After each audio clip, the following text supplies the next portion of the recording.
Hello everyone, কেমন আছেন? আমি তো খুব ভালো আছি। দেখুন আজকের রেসিপি বকটাকে জবো করে দিয়েছে, সেটাকে আমি ছাড়িয়ে নিলাম। নিয়ে বেগুন দিয়ে আলু দিয়ে সেটা রান্না করব। বেগুন কেটে নিয়েছি, আলু কেটে নিয়েছি, পেঁয়াজ কুচিয়ে নিয়েছি, লঙ্কা কেটে নিয়েছি, নিয়ে আদা রসুন জিরে মরিচ সব একসঙ্গে বেটে নেব শিলে। দেখুন গাইস, সেগুলো বেটে নিলাম আমি শিলে। বেটে নিয়ে ফিরে আসলাম রান্নায়। গ্যাস ওপেন করে কড়াটা বসিয়ে দিলাম। কড়াটা গরম হয়ে গেলে সেখানে 300 মতো তেল দিয়েছি।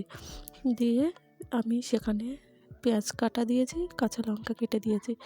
দিয়ে আমি সেটাকে ভালো মতো লাল হয়ে গেলে আমি সেটাকে বকের মাংসটাকে দিয়ে দেবো। দিয়ে বকের মাংসটাকে লো ফ্লেমে একটু লবণ দিয়ে লো ফ্লেমে ঢাকা দিয়ে রেখে দেবো। যখন তেল তেল ভাব হয়ে যাবে তেলটা, তখনই আমি জিরে মরিচ আদা রসুন বাটাটাকে দিয়ে দিলাম। দিয়ে নাড়িয়ে চাড়িয়ে আলুটাকে দিয়ে দিলাম। আলুটাকে দিয়ে আবারও গ্যাসের ফ্লেমটা লো করে রাখলাম।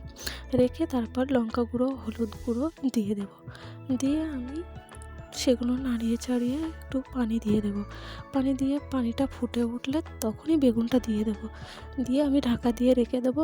দিয়ে ফুটে উঠলে তরকারিটা হয়ে গেলে সেখানে আমি জিরে মরিচ গুঁড়ো একটু দিয়ে দেবো, লবঙ্গ গুঁড়ো দিয়ে দেবো।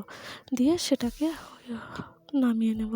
হওয়ানোর পরে দেখো গাইস কত সুন্দরটা লাগছে।